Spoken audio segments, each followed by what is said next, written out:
A graça e a paz, amados. Acharam que ia ser o pastor de vocês, se enganaram. Então vocês vão ter que me aturar por alguns minutos. Na verdade, por 2 encontros. E antes de mais nada, peço desculpa ao pastor, porque o slide que eu vou usar não é o padrão, mas foi o que eu consegui fazer em pouco tempo. Mas espero que o conteúdo pelo menos compense. Nós vamos tratar nesses encontros sobre o tema: o que acontece quando um cristão peca? De antemão, eu não vou me ater a um estudo teológico sobre o pecado. Não vou me ater a definições técnicas sobre o pecado.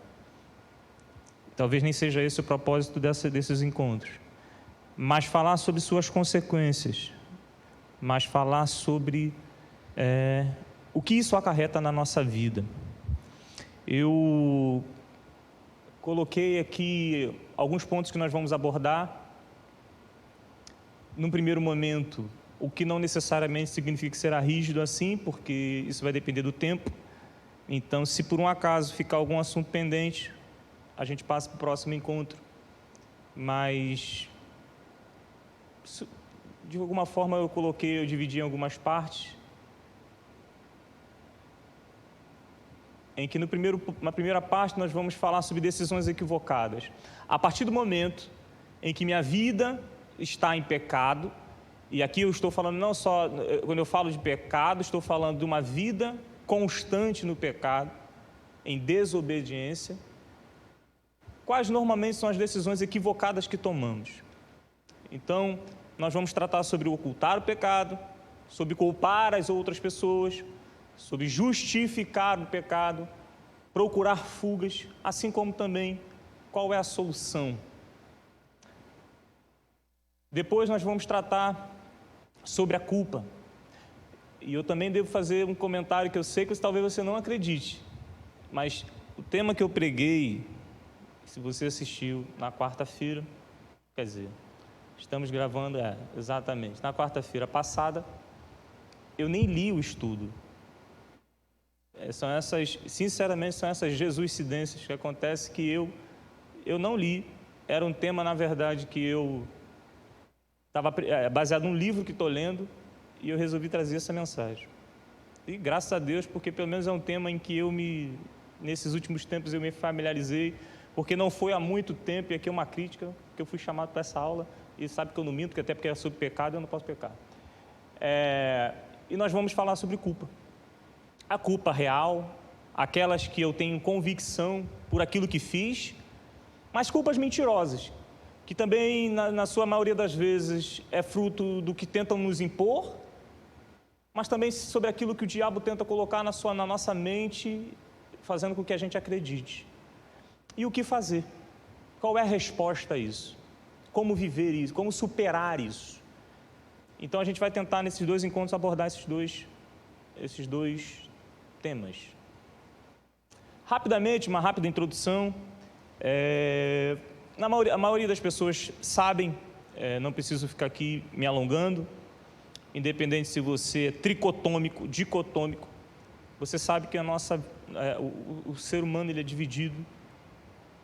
Se você é tricotômico, que é basicamente o que defendemos aqui,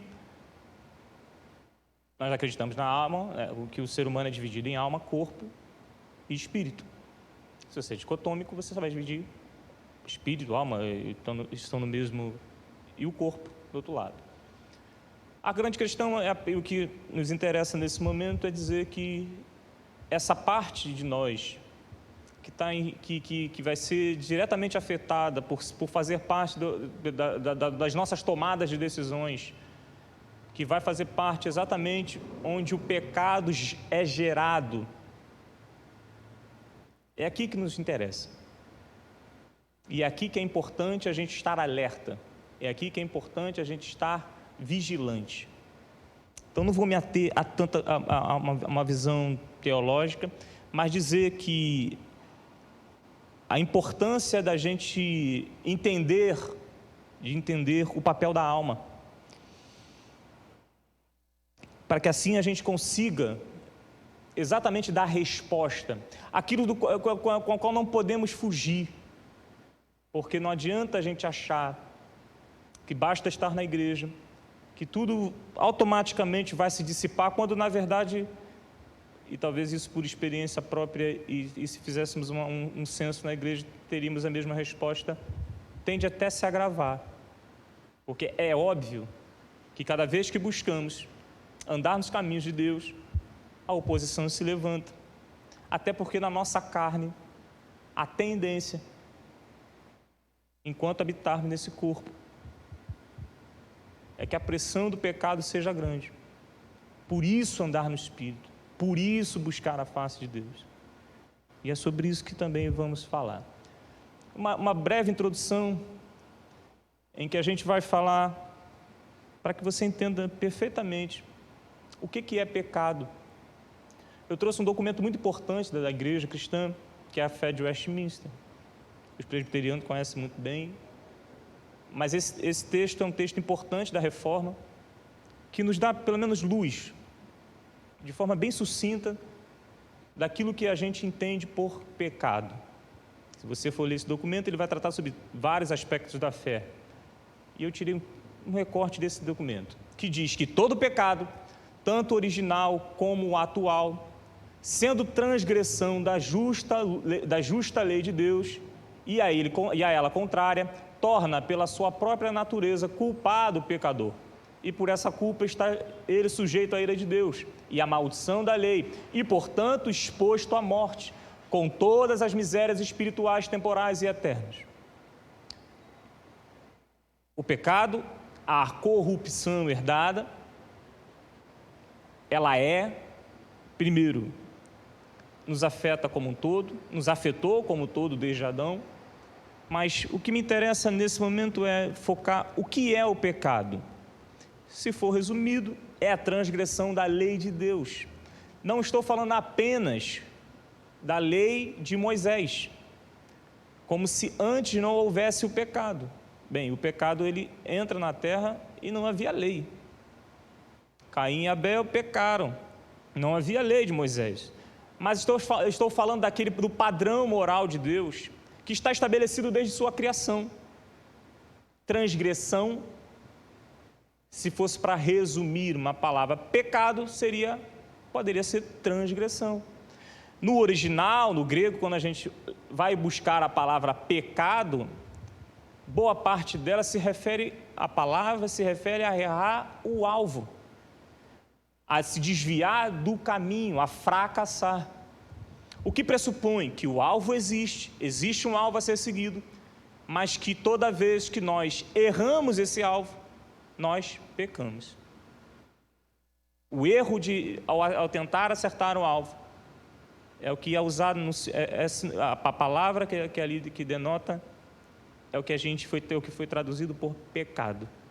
Então existe um padrão a qual Deus exige de nós, do qual não podemos correr, que nós devemos buscar, seguir, óbvio. Esse pecado, ele é extensivamente, porque ele afetou toda a raça humana, e ele é, ao mesmo tempo, em todos os tempos, mas ao mesmo tempo, intensivamente, porque ele afeta cada pessoa, dentro de cada pessoa, e esse pecado também afeta as diversas áreas da nossa vida, não só da nossa vida, mas da criação, desde a natureza ao nosso ser individual. O pecado, ele trouxe consigo o seu preço. Vamos ver algumas definições bíblicas. Pois todos pecaram e carecem da glória de Deus. Todos pecaram. Porque assim como por um só homem entrou o pecado no mundo, e pelo pecado veio a morte, assim também a morte passou a toda a humanidade, porque todos pecaram. Essa corrupção herdada, esse pecado herdado, revela quem somos sem Cristo. revela que não podemos fugir. Você pode bater no peito e dizer que não mente, não rouba, não mata, mas ainda assim você é um pecador. Cristo, ele morreu exatamente para nos resgatar de uma condição que nos era inerente, da qual não podemos correr, da qual desde o primeiro homem até os nossos dias nos afeta. Esse é um tema que às vezes em muitos púlpitos são tratados às vezes nos seus extremos. Ou a gente esconde porque não é tão popular, ou a gente exagera. Não que a gente não deva falar sobre o pecado, mas não foi apenas o Novo Testamento principalmente, ou a Bíblia, como você quiser, ela aborda o pecado, mas o pecado não é o alvo. O alvo é o homem a qual Deus quis salvar. Então eu não posso usar do sermão do pecado apenas para criar o pânico na pessoa, quando na verdade, quando eu prego sobre o pecado, eu quero alertá-la e levá-la ao arrependimento. Mas não é o arrependimento exclusivamente do desespero, é o arrependimento do quebrantamento, em que o meu coração se abre na perspectiva daquele que realmente pode me trazer vida, que é Cristo. O pecado que é pregado no púlpito, ele deve ter por objetivo não condenar alguém, mas levá-lo ao arrependimento, levá-lo à fé e à confiança em Cristo.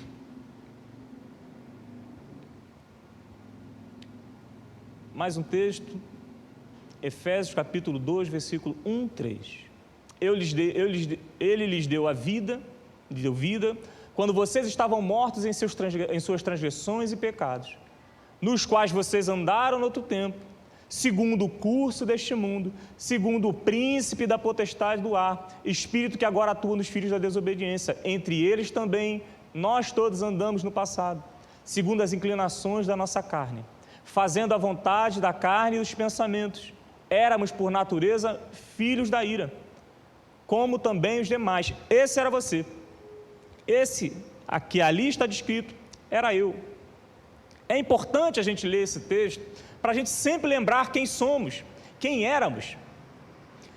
Falar sobre... Eu fiz questão de trazer esses textos na introdução, para exatamente tirar de nós todo orgulho. Porque o que acontece muitas vezes no nosso meio é que a fé, assim como ela pode nos trazer a humildade necessária por reconhecer quem éramos e quem somos hoje, e quem fez, muitas vezes ela é utilizada para oprimir outros, porque hoje nos colocamos como perfeitos, mas esquecemos de onde viemos. Por isso é importante gravar esses textos, lembrá-los sempre. Você era isso. Ele te resgatou, a glória é dele. Vamos ver o caso de Tiago, capítulo 1, versículo 14 e 15, que vai falar exatamente do processo do pecado e como esse pecado gera morte. É um texto conhecido e bem ilustrativo. Diz assim, Tiago, capítulo 1, 14 e 15. Eu vou até voltar no 13, para não ficar fora de contexto. Ninguém ao ser tentado, diga, sou tentado por Deus, porque Deus não pode ser tentado pelo mal, e Ele mesmo não tenta ninguém. Ao contrário, cada um é tentado pela sua própria concupiscência, que pode ser substituído por cobiça, desejo desenfreado, ou desejo. Quando esta o atrai e seduz, então a cobiça, depois de haver concebido, dá a luz ao pecado. E o pecado, uma vez consumado, gera morte. Veja, isso nos serve de alerta.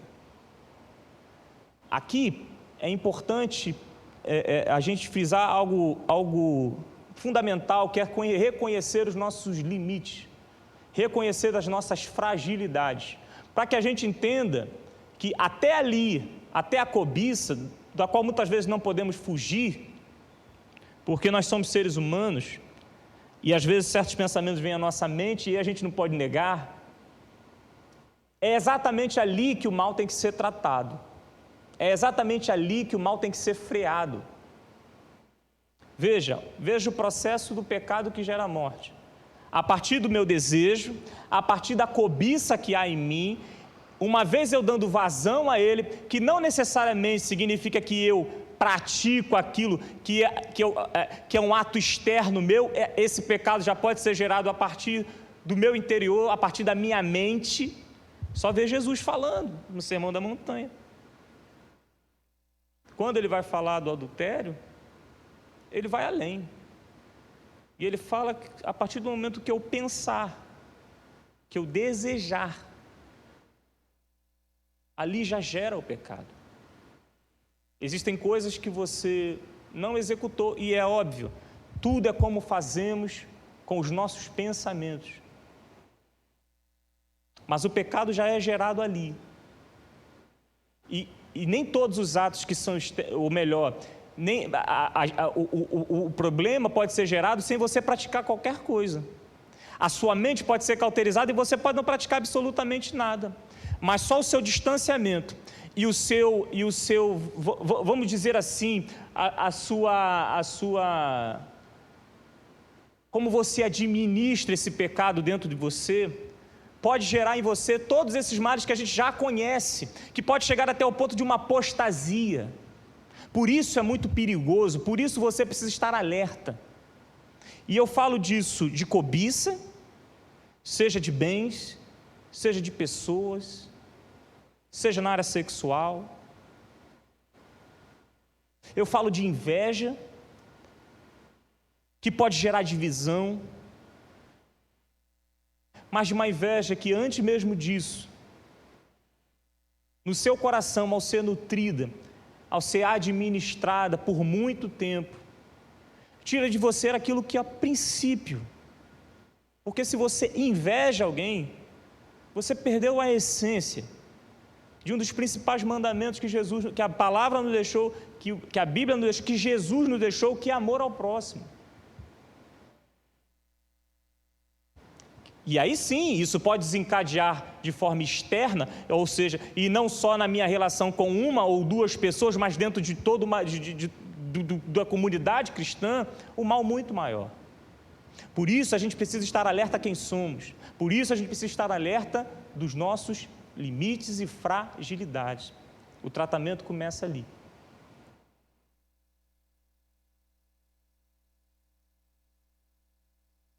A tentação em si, ela não é o pecado. Todos nós somos tentados. Todos nós somos tentados. Você que tem desejo de matar aquele telefone de uma empresa de marketing que todo dia te liga, você é tentado todos os dias a pensar em querer matar uma pessoa dessa, mas você não faz. Você fala, não, perdoa. A pessoa que te fecha no trânsito, você pensa em várias coisas. E assim em todas as áreas. A gente não evita. Jesus não pecou ao ser tentado pelo diabo. O pecado não entrou a partir do momento que a serpente começou a argumentar com Eva. O pecado aconteceu exatamente quando, a partir da sua cobiça, foi gerado o pecado, que gerou morte. Vamos lá. Quais são as consequências? Algumas palavras, poderíamos acrescentar outras. O pecado, ele aliena. O pecado, quando eu falo alienar, ele aliena a nossa consciência. Chegamos a um ponto, em Romanos nós vemos isso, que as pessoas... Eu vou até passar e eu volto. Veja o que diz em Romanos capítulo 1, versículo 24 e 25. Por isso Deus os entregou à impureza pelos desejos do coração deles, para desonrar o seu corpo entre si. Eles trocaram a verdade de Deus pela mentira. adorando e servindo a criatura em lugar do Criador, o qual é bendito para sempre. Amém. Entregues à impureza, pelos desejos do coração, se tornaram insensíveis.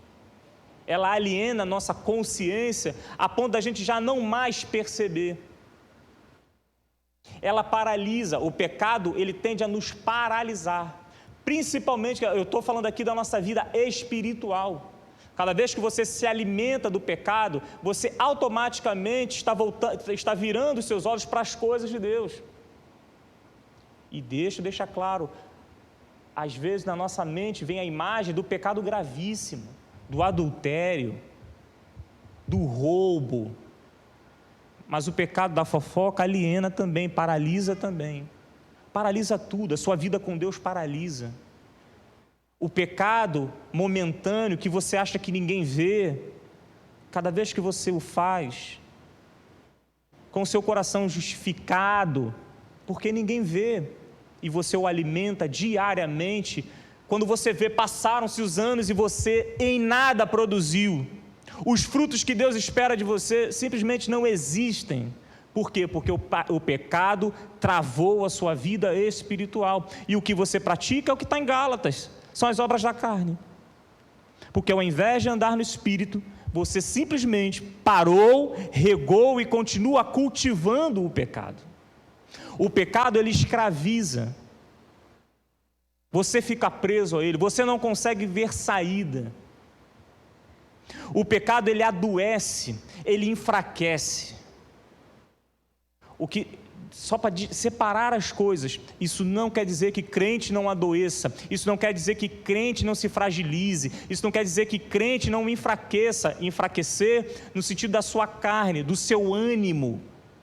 Em alguns momentos pode acontecer, mas a diferença entre o crente que reconhece suas fragilidades para aqueles que, mergulhados no pecado, enfraquecem, é que o crente, ele sabe onde encontrar a solução, em que pode ser afetado seu corpo, sua alma, mas o seu espírito o lembra o tempo inteiro quem é Deus.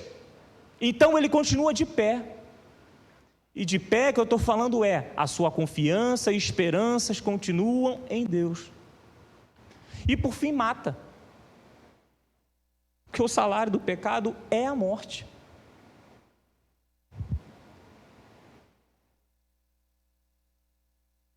Esse texto nós lemos. Veja Efésios, capítulo 4, versículo 17 e 19. Isto, portanto, digo, e no Senhor testifico, não vivam mais como gentios, que vivem na vaidade dos seus próprios pensamentos, tendo o seu entendimento obscurecido, separados da vida que Deus concede por causa da ignorância em que vivem, pela dureza do coração, tendo se tornado insensíveis, eles se entregam à libertinagem para, de forma desenfreada, cometer todo tipo de impureza. Essa é a vida sem Deus. E deixa eu falar uma coisa, essa vida não está fora da igreja, não. Você pode estar dentro da igreja, vivendo exatamente isso aí. Por quê? Porque simplesmente você talvez não conheça o Deus que você serve, ou melhor, o Deus que você afirma crer, provavelmente não é o Deus da palavra. É muito sério. Estarmos vigilantes, isso é muito sério. Porque chegar a esse ponto, ok, ali fala dos gentios, ele está falando para a igreja, e ele está escrevendo para a igreja, não é apenas por contraste, ele está falando para a igreja, porque dentro da igreja, existem pessoas que podem estar nessa condição, e por isso fala conosco nesse tempo, estejamos atentos. O pecado nos leva àquilo ali, a dureza do nosso coração, a insensibilidade, a libertinagem. Esse texto eu já li. Vejamos agora decisões que nós tomamos a partir de tudo que nós falamos, do pecado que gera, do pecado que eu administro e cultivo, do meu pecado particular, do meu pecado que é só meu, a partir de uma vida que se debruça sobre o pecado e faz dele não só o mal em si, mas faz dele um bichinho de estimação do qual eu cuido. A partir do momento que eu busco no pecado, de alguma forma, não só a satisfação, mas de uma forma também de uma fuga, eu deixo que o pecado se aproprie de mim, obviamente, algumas atitudes nós tomamos, que nós conseguimos identificar. Vejamos. Primeiro, ocultar o pecado. Pela foto bem simbólica, eu estou querendo dizer que você não consegue. Como não? Eu conheço gente que está há 20 anos em adultério e nunca foi pego. O quê? Tem uma minha irmã mentirosa. Como é que pode? Está lá na igreja pregando, mentirosa, fofoqueira, mas está lá. Ah não, aquele pastor ladrão. Pois é, amado. A diferença é que a gente fica tão focado em que as pessoas vejam o pecado das outras, e a gente esquece que todos nós estamos aqui por um único objetivo, que é servir ao nosso Deus. E a gente esquece que um dos seus atributos é exatamente ser onisciente. Eu posso esconder de todo mundo, eu posso tentar burlar, eu posso tentar fazer inúmeras coisas para tentar maquiar a minha vida, mas aquele que eu sirvo, aquele que pode me punir, aquele que pode me perdoar, aquele que me ama, eu não consigo omitir. Então eu fico como aquele camarada lá. Eu tento, mas eu não posso. Eu acho que estou abafando, mas na verdade o Deus que nós servimos, que nos conhece, Ele sabe exatamente quem somos. O que às vezes nós podemos ser na igreja, maquiado por um serviço, maquiado por uma retórica, maquiado por boas palavras, por bons gestos, na verdade eu posso ser essa pessoa para os homens, mas Deus me conhece na minha intimidade, sabe de todos os meus desvios, sabe de todos os meus desejos, do quanto eu cedo, do quanto eu não cedo. Ele sabe quem eu sou realmente, até mesmo a pessoa que eu mesmo não conheço. Ele sabe dos meus limites. Eu não posso ocultar. Vejamos o caso de Davi, muito conhecido. Olha que homem maravilhoso, segundo o coração de Deus. Esse cara merece a menção. 2 Samuel capítulo 11, versículo de 2 a 4.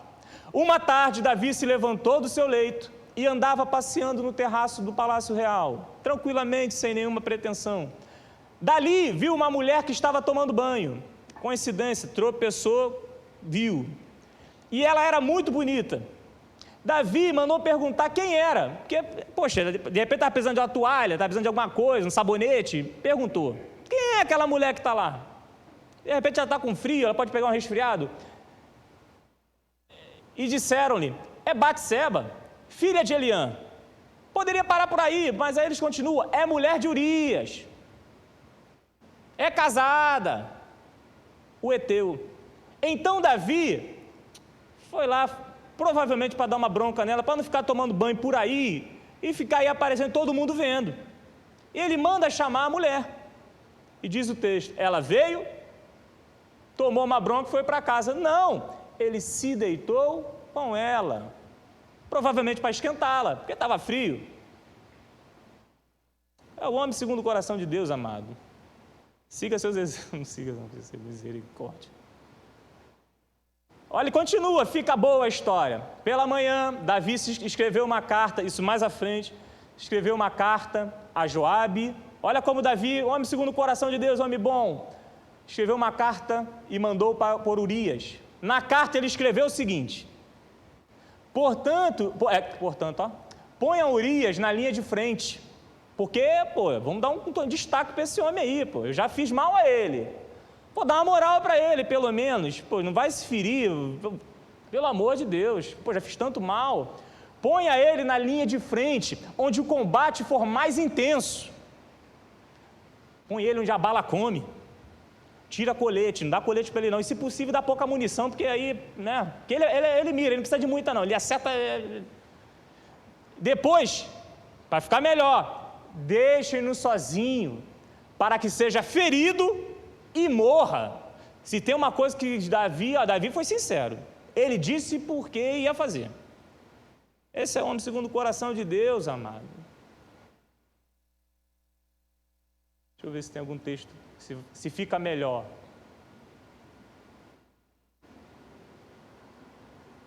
Opa, passei muito.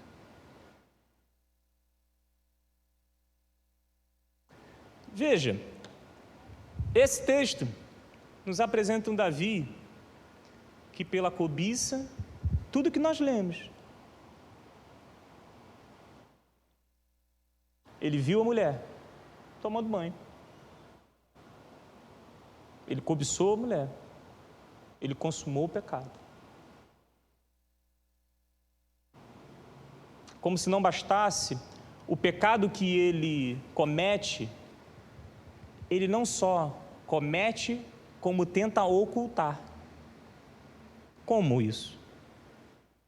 Ele engravida a mulher.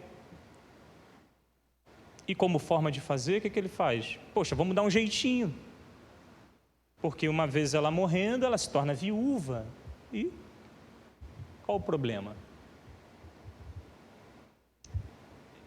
Esse caso extremo nos leva a refletir exatamente como o pecado pode nos tirar o eixo. E ao invés da gente buscar a solução, a gente se afunda cada vez mais. Todos nós temos um Urias que a gente tenta ocultar, porque a gente tem medo de que uma vez descobrindo, a nossa honra seja ferida, como se ela houvesse antes, porque a nossa honra diante dos homens em nada nos dá o cartão para entrar no céu.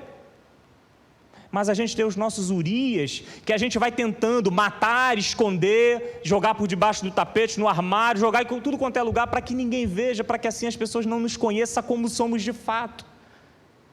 E aí a gente esquece, como foi dito, que a quem nós devemos satisfação, Ele não dorme e Ele nos conhece.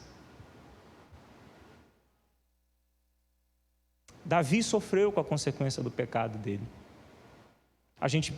Você pode talvez achar, e algumas pessoas talvez incorram nesse erro, de achar porque pregamos tanto a graça, significa que, então, como eu peco, independente de qualquer coisa eu peco, e como a graça de Deus me perdoa, então... Ou então alguns falam, graças a Deus que eu estou na MAC, porque a MAC ela não fica falando de pecado, a graça de Deus me perdoa, eu sou aceito. Amado, você é aceito sim, que seus pecados de fato, que a graça de Deus te alcance, independente do seu pecado, que Ele te escolheu, independente de você o amar primeiro, Ele te amou, ok.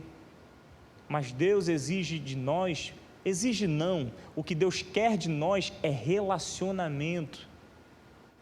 Em que uma vez que eu sou tocado, em que uma vez que o Espírito Santo habita em mim, existe um relacionamento com Deus que é natural, que é orgânico, que simplesmente se desenrola, em que o meu coração se inclina para as coisas de Deus, para as coisas do Espírito, em que minha preocupação é ser o mais próximo daquilo que Ele me pediu, do que Ele ordenou na Sua palavra.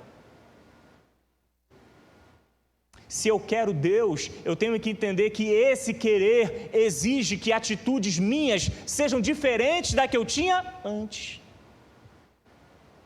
De que eu não posso simplesmente jogar para debaixo do tapete o meu Urias.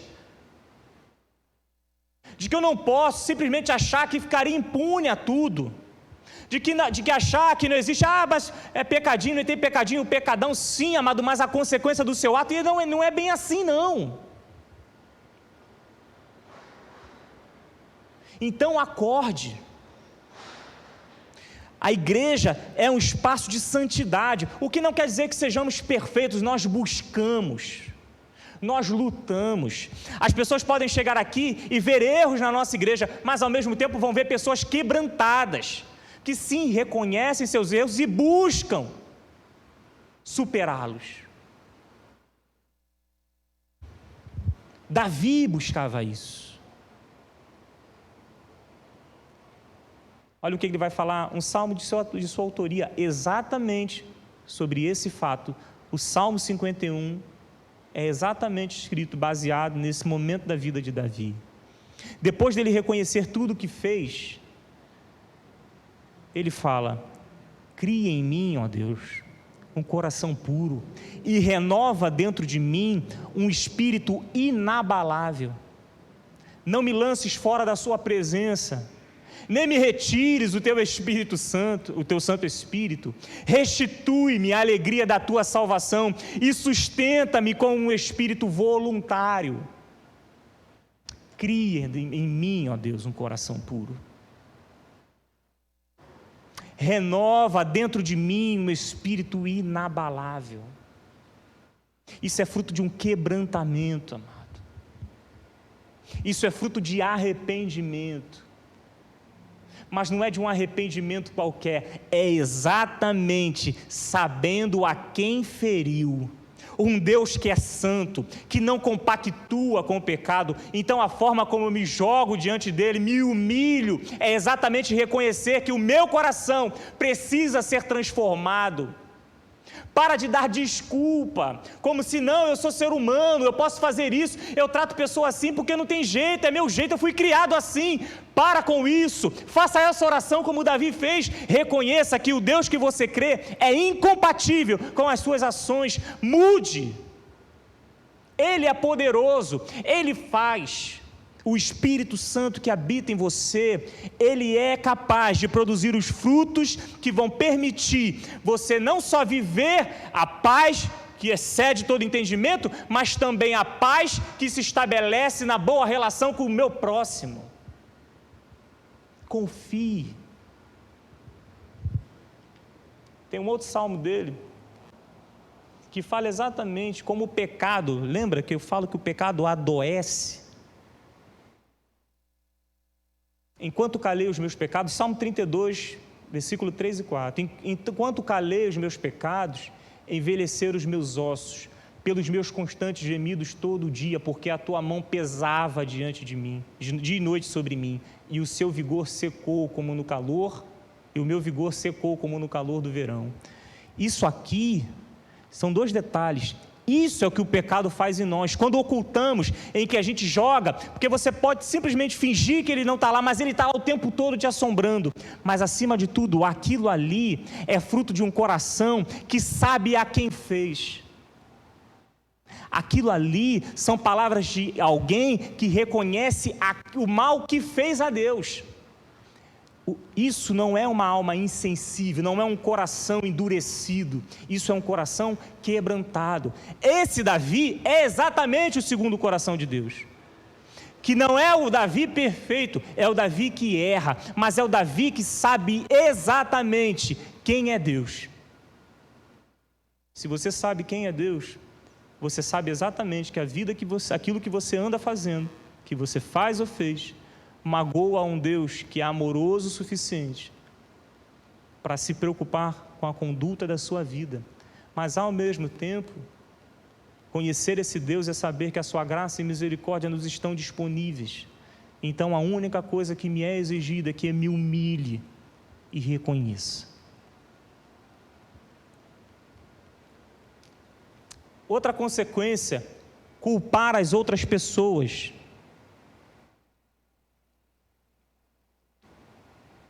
Adão, o marido exemplar. Todo mundo conhece a história em Gênesis. Mas a resposta de Adão é maravilhosa. Claro, ele como homem, ele vai assumir o BO, ele não vai jogar para os outros. Gênesis capítulo 3, versículo 11 e 12. Deus perguntou: quem lhe disse que você estava nu?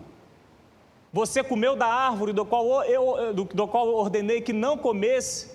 Então, aí Adão tira a onda. Então o homem disse: a mulher que me deste para estar comigo, ela me deu da árvore e eu comi. A culpa é dela.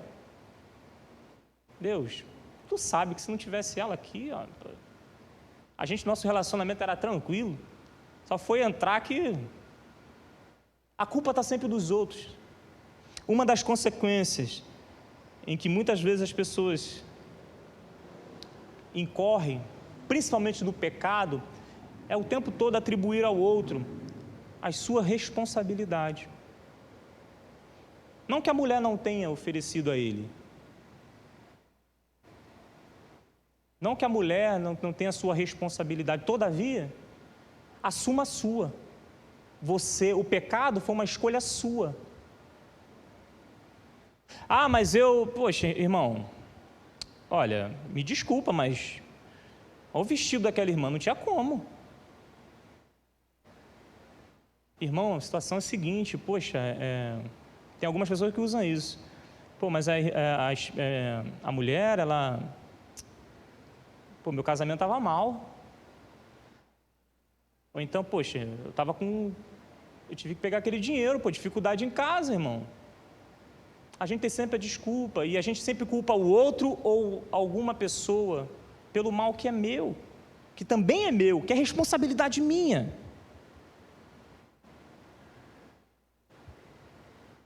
Por isso é muito importante a gente se alimentar da palavra, porque uma das coisas que a palavra nos traz é exatamente saber exatamente a nossa responsabilidade. Ela tira de nós todo o argumento que a gente possa tentar usar para, de alguma forma, isso na verdade é completamente inútil, de que o pecado é nossa responsabilidade, nós escolhemos. Sim, nossa inclinação, baseada no momento da nossa relação com Deus, sim, podemos estar inclinados, mas a decisão é minha. Não responsabilize os outros. Outra coisa, justificar o pecado. Tem sempre um argumento, como eu disse. Ah, meu irmão, olha, está difícil. Eu vou pegar até um exemplo mais tranquilo, que é sempre a mentira com boa intenção. Eu já passei por isso, tá? Eu estou falando que eu já passei por isso. Em um determinado momento, eu fui inventar uma mentirinha santa, entre aspas, né? Que é para não me comprometer com as pessoas, ou melhor, nem isso. Eu não queria causar uma situação ruim. Aí eu fiz uma mentirinha assim que... Só que, amado, não há nada que não possa vir à tona. Descobri, eu fiquei mal com os dois lados. Além do pecado, o resultado que eu queria, eu não alcancei. Ah, mas eu tive a minha intenção era boa. Ah, mas o meu pecado foi assim porque, amado, como eu disse, meu casamento está ruim. Ah, amado, eu me desviei porque o pastor falou isso para mim. Ah, mas eu larguei o ministério porque eu não gosto das pessoas. Amados, acorde, a missão quem te deu foi Deus, quem te chamou foi Deus. Se o problema está aqui, eu não vou nem dizer que você não deva ir para outro lugar, vá para onde você tiver que ir, mas a missão continua. O meu amor pelas almas, o meu amor pelo meu chamado, o meu amor por aquilo que Deus me chamou continua. Então eu não posso ficar justificando a minha vida, os meus atos, os meus pecados, criando narrativas, ao invés de encará-lo de frente. A vida é dura, na igreja é pior ainda. Não é fácil não, amado. Mas para de tentar justificar o pecado. Saul foi um exemplo disso. Passar rápido. Só deixando claro que aquilo que eu não consegui aqui, eu termino na outra. Vai ficar um pouquinho cortado? Vai ficar. Mas é bênção pura, porque eu tenho certeza que se você gostou, tu vai continuar vendo, amado. É igual o Netflix, depois vai ficar duas, vai ficar show. Veja Saul. Embora a gente conheça toda a história do povo que pede, Deus dá, Saul desfrutou. Saul sabia, mas Saul fez escolhas erradas. Aqui é um exemplo claro. Ele não obedeceu uma ordem dada e simplesmente se antecipou aos fatos. Depois você lê com calma. Diz assim, 1 Samuel capítulo 13. Saul, vendo que o povo ia se espalhando, ele responde a Samuel: ia se espalhando daqui, e que você não vinha no prazo combinado. Ele já joga a responsabilidade para Samuel. Que os filisteus já tinham se ajuntado em Micmais, eu disse comigo: agora os filisteus virão contra mim em Gilgal, e ainda não busquei a face do Senhor.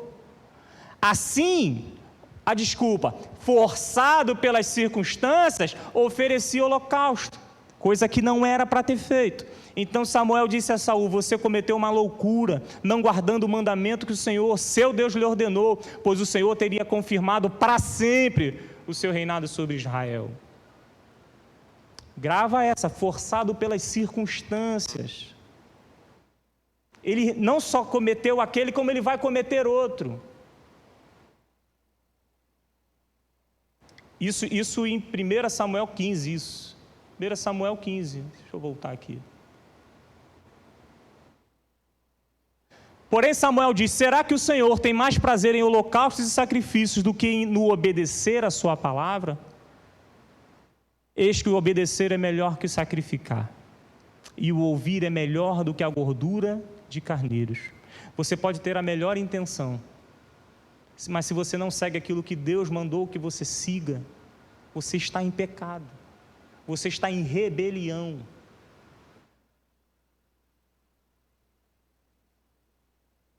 Porque a rebelião é como o pecado da feitiçaria, e a obstinação é como idolatria, e o culto a ídolos do lar. Por você ter rejeitado a palavra do Senhor, também ele o rejeitou como rei. O resultado disso, a gente pode perceber como o pecado vai transformando essa pessoa. Se você for ler, até mesmo pegando a história de Davi, você vai ver como esse pecado consumiu a vida de Saul. 1 Samuel capítulo 16, 14 e 15. Depois que o Espírito do Senhor se retirou de Saul, um espírito mau, vindo da parte do Senhor, o atormentava. Era um homem atormentado. Era um homem maligno. E assim é quando a gente, forçado pelas circunstâncias, escolhe o caminho errado, para tentar dar um jeitinho, até mesmo com boas intenções. Acorde, vigie. O obedecer é melhor do que o sacrificar. O obedecer é melhor do que muitas vezes a vida religiosa que você pretende ter, segundo boas intenções, mas sem ter aquilo que de fato Deus quer de nós. Não existe religião sem amor, não existe religião sem graça, sem misericórdia. Isso é só um exemplo.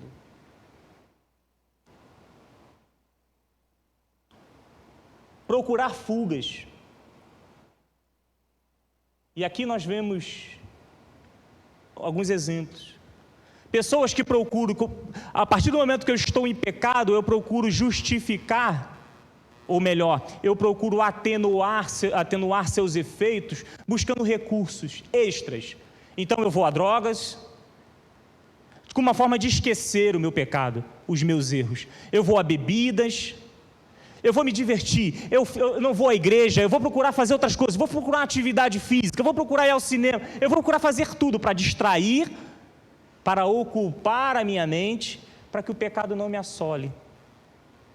Eu vou procurar remédios.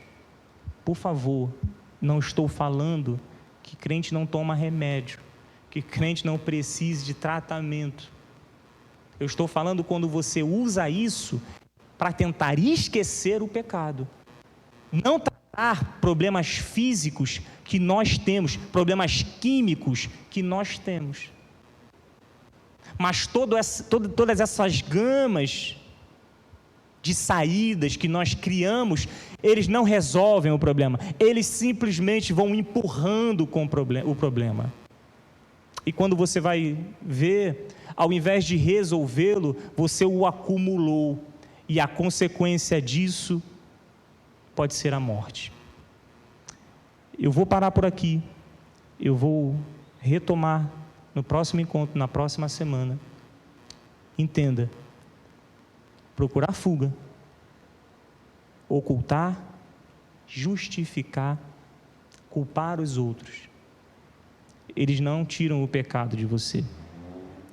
No próximo encontro, a gente vai tratar exatamente sobre como responder a isso, sabendo exatamente como agir diante disso. Vamos orar, vamos entregar esse encontro e que Deus nos abençoe. Senhor, nós oramos, agradecidos por esses momentos contigo, pedindo a Deus que o Senhor nos santifique, que o Senhor nos renove, que o Senhor crie em nós um coração puro, um espírito inabalável, reto, que no nosso coração possa haver temor, não medo apenas, não o medo, mas o reconhecimento que quando transgredimos a sua lei, devemos reconhecê-los e buscarmos mudar a nossa vida. Fala os corações de cada um que nesse momento se predispôs a ouvir, que essas palavras fiquem gravadas, que o pecado não nos domine, porque nós confiamos, porque nós fomos selados pelo Teu Espírito e ninguém vai nos arrebatar de Suas mãos. Nos dê o resto de dia abençoado. É o que nós te pedimos em nome de Jesus. Amém. Deus abençoe, meu amado.